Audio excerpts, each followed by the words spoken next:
ошо казанды алдырганыңды айтып берчи, бир самолеттон алып келди балдар.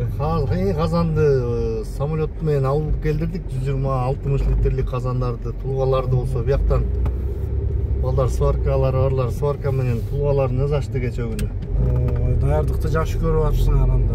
Кудайым буюрса эртеңкиге бозо дайындалып атат, жарма жасалып атат, чалап болот эртең Кудайым буюрса.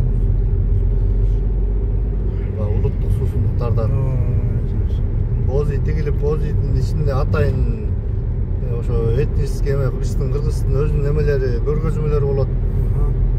Ошол жерден борсок болгон ичинде суусундуктар эмелердин баары ошол жактан. Кудай буюрса эртең ошонун баары ашпазылат эртең. Кудай буюрса. Эсимде былтыр деле жанакы сушилерди даярдап, салаттарды даярдап, кыздар аябай жакшы кызмат кылган эле. Быйыл андан да өткөрөт го дейм быйыл. Кудай буюрса андан да өтөт болуш керек. Кызмат кылган жигиттерге, кыздарга Алла ыраазы болсун. Мусафирчылык жерде жүрүп, ушу Словакиянын борборунда, ушу Словакия боюнча кыргыздар жыйналып атат эртең эгемендүүлүк күнүнө. Барыңарды эртеңки байрамыңар менен мына Словакиядан куттуктайбыз.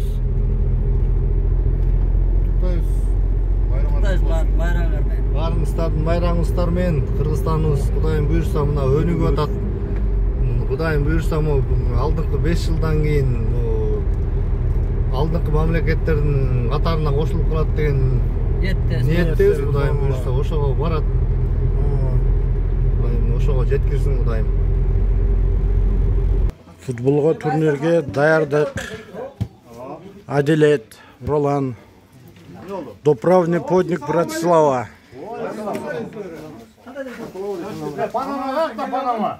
Панама былтыркы. Панама калды. Эркин келдиби, Эркин? Жакшы, өзүң кандай?